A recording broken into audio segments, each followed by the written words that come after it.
তো ফাইম বলতেছে যে আপনাকে দেখে মনে হইতেছে আপনি কারো গায়ে হলুদ খাইতে যাবেন।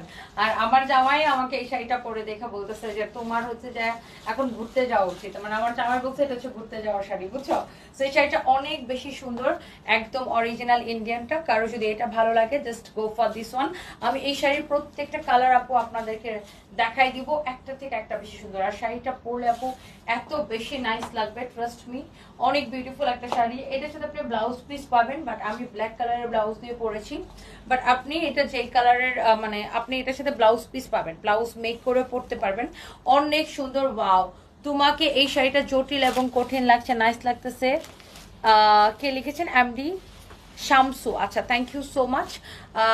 আপু রাতে তোমাকে আরো বেশি সুন্দর লাগে, মনিরুজ্জামান রনি। ঠিক আছে ভাইয়া, থ্যাংক ইউ সো মাচ, অনেক অনেক ভালোবাসা। আর এই শাড়িগুলো পরতে অনেক বেশি কমফোর্টেবল, আর যেহেতু ব্লাউজ পিস সহ আপনাদের কোনো টেনশন নাই।